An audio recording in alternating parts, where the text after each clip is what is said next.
Friends, இந்த video ஃபுல்லாக பாருங்கள், ஸ்கிப் பண்ணால் பாருங்கள். என்ன நடந்தது மும்பை டீமுக்கு அப்படின்றத பற்றி ஃபுல்லாக பார்க்க போகிறோம். ஸோ இந்த வீடியோ ஃபுல்லாக மறக்காமல் ஸ்கிப் பண்ணாமல் பாருங்கள். ஸோ ஃபர்ஸ்ட் ஆஃப் ஆல் பார்த்தீங்கன்னா ஹார்திக் பாண்டியா எந்த டீமில் இருக்கார் அப்படின்னு பார்த்தா மும்பை இந்தியன்ஸ் டீமில் தான் ஹார்திக் பாண்டியா இருக்கிறார்.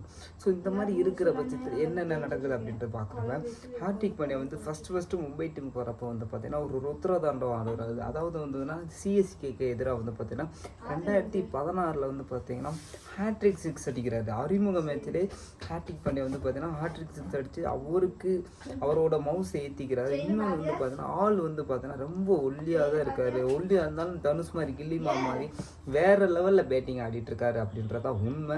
இப்போ பார்த்தீங்கன்னா அதாவது ஒரு காலகட்டத்தில் மும்பைக்கு ஃபினிஷிங்காக யார் யார் இருப்பாங்க அப்படின்ற பார்க்குற பட்சத்தில் ஹார்திக் பாண்டியா அண்ட் கீரன் பொலாட் இருந்தாங்க. ஸோ கீரன் பொலாட் இப்போ பார்த்தோன்னா நமக்கு பேட்டிங் கோச்சிங்காக இருக்கார்.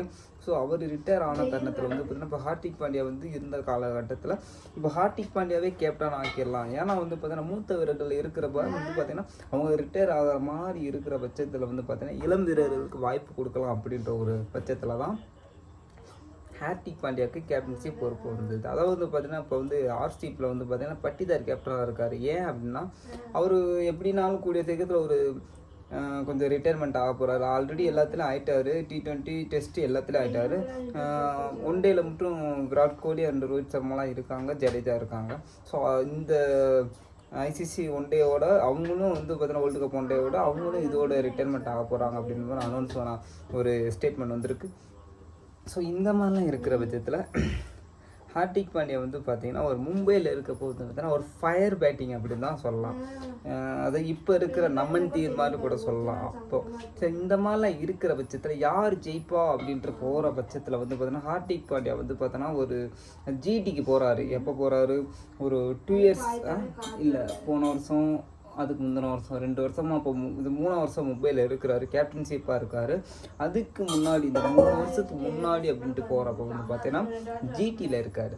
ஜிடியில் இருக்கிறப்ப என்னென்ன நடக்குது அப்படின்ட்டு பார்க்குறப்ப ஜிடியில் கேப்டன்ஷிப் இருக்கப்போ ஃபஸ்ட்டு குஜராத் டைட்டன்ஸ் கேப்டனாக இருக்கிற பட்சத்தில் ஃபஸ்ட்டு அவங்க new team and Gujarat Titans and பார்த்தீங்கன்னா லக்னோ சூப்பர் குஜராத் டைட்டன்ஸ் அப்படின்னாவே ஃபஸ்ட்டு அறிமுகப்படுத்துறப்ப யார் இருந்தாங்கன்னா நம்ம சுரேஷ் ரெய்னா இருந்தார். சின்னத்தலை சுரேஷ் ரெய்னா இருந்தார். இந்த மாதிரிலாம் இருக்கிற பட்சத்தில் ஜிடிக்கு பார்த்தோன்னா நம்ம ஹார்திக் பாண்டியா கேப்டன்ஷிப்பாக போடுறாங்க. ஹார்திக் பாண்டியா கேப்டன்ஷிப்பாக இருக்கிற பட்சத்தில் என்னென்ன நடக்குது அப்படின்றத பற்றி இந்த வீடியோ ஃபுல்லாக பார்க்கலாம். ஃபஸ்ட்டு கேப்டனாக அது ஃபைனல் வரையும் போயிட்டு கப்படிச்சு ஜெயிச்சிட்டாங்க. ஓகேங்களா? செகண்ட் என்ன நடக்குது அப்படின்ட்டு பார்க்கலாம். செகண்ட் பார்த்தீங்கன்னா அதாவது என்ன நடக்குதுன்னா செகண்ட் மேட்ச் என்ன நடக்குது அப்படின்னா ஃபைனல் வரையும் கொண்டு போகிறார். சிஎஸ்கே கூட ஃபைனல் வரையும் கொண்டு போயிட்டு பார்த்தீங்கன்னா ஃபைனலில் போயிட்டு அதாவது மோஹித் சர்மா உங்களுக்கு தெரியும், எல்லா பிளேயர்ஸுக்கும் தெரியும். மோஹித் சர்மா ஃபஸ்ட்டு சிஎஸ்கேல இருந்தவர் ஃபைனல் வரையும் கொண்டு போயிட்டு பார்த்தீங்கன்னா ஃபைனலில் போயிட்டு பார்த்தீங்கன்னா லெக் சைட் பால் போடுறாரு. யார்? மோஹித் சர்மா பால் போடுறாரு. ஜடேஜா பேட்டிங்கில் இருக்கார். ஸோ அந்த ஃபீல்டில் இருக்கப்போ பார்த்தீங்கன்னா லெக் சைடு பால் போகிறப்போ 4 போகுது. அது லோ டாஸாக போகுது. 1 பாலுக்கு ஒரு பாலுக்கு 4 ரன் அடிக்கணும். பட் அவர் நேராக எங்கே வேணால் பால் போட்டிருக்கலாம். பட் ஸ்டில் பார்த்தீங்கன்னா அவர் லெக்கை பார்த்து போடவிட்டு லெக்கில் இந்த லைட்டாக அப்படி தட்டி விட்டு அது 4 போய் மேட்ச் சிஎஸ்கே எப்படியோ ஜெயிச்ச தோனியெல்லாம் இப்படி உட்காந்து வந்தார். ஸோ இந்த மாதிரிலாம் உட்கார பட்சத்தில் பார்த்தீங்கன்னா தோனி வேண்டிகிட்டு இருக்காரு. ஜடேஜா கட்டி பிடிச்சி ஓஹோ அப்படின்ட்டு அலப்பறையெல்லாம் கொடுக்குறாங்க. ஒரு வேளையாக சிஎஸ்கே ஜெயிச்சிருச்சு. ஃபைனல் வரையும் ஹார்திக் பாண்டியா கூப்பிட்டு போயிட்டு ஃபைனலில் போயிட்டு இந்த மாதிரி ஒரு விஷயம் நடந்திருக்கு. ஸோ ஓவராலாக பார்க்குறப்ப பார்த்தீங்கன்னா ஹார்திக் பாண்டியா ஜிடியில் இருந்த வரைக்குமே நல்லா நீட் அண்ட் கிளியராக ஒரு சூப்பரான ஒரு கேப்டனாக இருந்திருக்காரு அப்படின்னு சொல்லலாம்.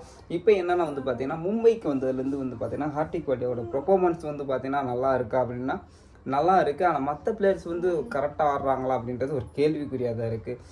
ஏன்னா அப்படின்னா சூரியகுமார் யாதவ்லாம் ஃபார்ம்லே இல்லை. நல்லா புரிஞ்சுக்கோங்க. சூரியகுமார் யாதவ் இந்த T20 வேர்ல்டு கப்பில் இருந்துமே அவர் கேப்டன்சி இருக்காரோ, கேப்டன்ஷிப்பில் இருந்து நம்ம கப்பு வாங்கினாலும் கூட அவரோட பேட்டிங் லைனப் எப்படி இருக்குது அப்படின்ட்டு பார்க்குற பட்சத்தில் அவர் பார்த்தீங்கன்னா இந்த ஒரு அந்த 50 ரன் அபோவே இதுவரை போனதே இல்லை மாதிரி தான் அந்த சீசன் ஃபுல்லாமே. அது அந்த world cup ICC world cup T20 அப்படியே தான் ஆடிட்டு வராரு.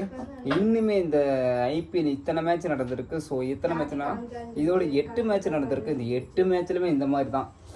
ஒரே ஒரு மேட்ச்சில் மட்டும் பார்த்தீங்கன்னா 38 ரன் அடிக்கிறாரு. அது இந்த மேட்ச்னா சிஎஸ்கேக்கு எதிராக வந்து பார்த்தோன்னா ஒரு 38 ரன். இந்த ஃபஸ்ட்டு மேட்ச் கிடையாது, இதுக்கு முன்னாடி மேட்ச்சில் வந்து பார்த்தோன்னா சிஎஸ்கேக்கு எதிராக வந்து பார்த்தா ஒரு 38 ரன் அடிக்கிறார். ஸோ இந்த மாதிரிலாம் மேட்சிங் போகிற பட்சத்தில் அடுத்து அதர் பிளேயர்ஸ் நல்ல பிளேயர் தாங்க இருக்காங்க. மும்பை இந்தியன்ஸ் வந்து சாதாரண டீம். எனக்கு ரொம்ப ரொம்ப பிடிச்ச டீம்னா மும்பை இந்தியன்ஸ் மட்டும்தான். ஸோ ஏன் மும்பை பிடிக்கும்னா நம்ம வந்து பார்த்தீங்கன்னா கிரிக்கெட் காட் அப்படின்ட்டு சொல்லலாம். ஏன்னா சச்சின் டெண்டுல்கர் எல்லாத்துக்கும் தெரியும், கிரிக்கெட் காட் அப்படின்ட்டு சொல்லலாம். சச்சின் டெண்டுல்கர் இருக்கிற காலகட்டத்திலேருந்துமே ஸோ எனக்கு அப்போ இருந்தே மும்பை இந்தியன்ஸ் தான் ரொம்ப பிடிக்கும். உங்களுக்கு என்ன டீம் பிடிக்கும் அப்படின்றத கீழே மறக்காமல் கமெண்ட் பண்ணுங்கள். அண்ட் ஸ்டில் வந்து பார்த்தீங்கன்னா நாளைக்கு எலெக்ஷன் அப்படின்றது ஒரு கேள்விக்குறியாக இருக்குது. நாளைக்கு யார் ஜெயிப்பா அப்படின்றது எல்லா மக்களுக்குமே ஒரு கேள்விக்குறியாக இருக்குது. எனக்கு அதுதான் கேள்விக்குறி. நான் இப்போ தான் ஃபஸ்ட்டு யூடியூப் சேனலில் உள்ளே வந்திருக்கேன். ஸோ முடிஞ்சாலும் நீங்கள் சப்போர்ட் பண்ணுவீங்க நான் நினைக்கிறேன். ஸோ வீடியோ ஃபுல்லாக பாருங்கள். அது மாதிரி வந்து பார்த்திங்கன்னா ஹார்திக் பாண்டியா மும்பை இந்தியன்ஸில் வந்து ஏன் மற்ற பிளேயர்ஸ்லாம் ஏன் இப்படி ஒழுங்காக ஆட மாட்டுறாங்க அப்படின்றது எல்லாத்துக்குமே ஒரு கேள்விக்குறி தான். சூரியவன்சி வந்து பார்த்திங்கன்னா ராஜஸ்தான்லேருந்து அவங்களோட அக்ரிமெண்ட் முடிகிறதாகவும் மும்பை இந்தியன்ஸ் வந்து பார்த்தோன்னா அவங்கள வாங்க போகிறதாகவும் ஒரு தகவல் வந்துட்டுருக்கு. இந்த சீசன் ஆரம்பித்ததுலேருந்து அந்த மாதிரி ஒரு தகவல் வருது. ஸோ இதை பற்றி நீங்கள் என்ன நினைக்கிறீங்க, இது உண்மையாக போய் அப்படின்றத பார்ப்போம். ஏன்னா வந்து பார்த்தோன்னா ராஜஸ்தான் ராயல்ஸ் அவரை விடுறதுக்கு சான்சஸ் இல்லை. பட் ஸ்டில் பார்த்தீங்கன்னா அதிகமாக தொகை கொடுக்குறப்ப அவர் வெளியே வர்றதுக்கான ரீசன் இருக்குது. மும்பை வாங்குறதுக்கான அதிக சான்சஸ் இருக்குது அப்படின்ட்டு சொல்லலாம். அடுத்தபடியாக வந்து பார்த்தீங்கன்னா இப்போ வந்து என்ன நடக்குது, ஹார்திக் பாண்டியா மட்டும்தான் எனக்கு என்னமோ அந்த டீமில் வந்து பார்த்தீங்கன்னா நீட்டாக அவரோட பர்ஃபார்மன்ஸ் அண்டு ஃபீல்டிங்காக இருக்கட்டும், பேட்டிங்காக இருக்கட்டும், பவுலிங்காக இருக்கட்டும், அவன் கேப்டன்ஷிப்பாக இருக்கட்டும், அப்போ மட்டும்தான் எனக்கு தெரிஞ்சு கரெக்டாக ஆகிற மாதிரி இருக்குது. மற்ற பிளேயர்ஸ் அதர் பிளேயர்ஸ் அந்தளவுக்கு ஒரு எல்லாமே நல்ல பிளேயர்ஸ் தாங்க. மும்பையில் யாருங்க குறை சொல்ல முடியும், எல்லா பிளேயருமே நல்ல பிளேயர் தான், எல்லாருமே இன்டர்நேஷ்னல் பிளேயர் தான். 4 கேப்டன்ஸ் இருக்காங்க. பும்ரா கூட டெஸ்ட் கேப்டனாக இருந்திருக்காரு, ஹார்திக் பாண்டியா கேப்டன், சூரியகுமார் யாதவ், சாண்டனர் இருக்கார். எல்லாமே நல்ல பிளேயர்ஸ் தான், எல்லாமே இன்டர்நேஷ்னல் பிளேயர்ஸ் தான். இந்தியா டீமில் இருக்க யார் இருக்கா, திலக் வர்மா இருக்கார், சூரியகுமார் யாதவ் இருக்கார், ஹார்திக் பாண்டியா இருக்கார், பும்ரா இருக்கார், அண்ட் ரோஹித் சர்மா இருக்கார். எல்லா பிளேயரும் நல்ல பிளேயராக இருந்தாலும் கூட ஸோ இந்த மாதிரிலாம் பல சீசன் நடக்கிறப்ப மும்பை பிளே ஆஃப்குள்ளே போமா அப்படின்றதுக்கு நேற்று மேட்ச் ஒரு இது. ஸோ நேற்று மேட்ச்சில் இருந்த பட்சத்தில் வந்து பார்த்தோன்னா மும்பை கன்ஃபார்ம் ஆயிடுச்சு, மும்பை இந்தியன்ஸ் உள்ளே போகாது. மும்பை இந்தியன்ஸ் ஃபேன்ஸ்லாம் ரொம்ப ஒரு மன உளைச்சலில் இருப்பீங்க. 4 நாள் ரொம்ப கஷ்டத்தில் இருக்கேன். பரவாயில்ல, நெக்ஸ்ட் டைம் பார்த்துக்கலாம். நல்லா எந்த டீம் நல்லா விளாடும் அந்த டீம் தான் உள்ளே போய் ஜெயிக்கும் அப்படின்றது எல்லாத்துக்கும் தெரிஞ்ச விஷயம். ஒன்று இப்போ என்னென்னா வந்து பார்த்திங்கன்னா 264 ரன்கள் வந்து பார்த்திங்கன்னா டெல்லி அடிக்கிறாங்க.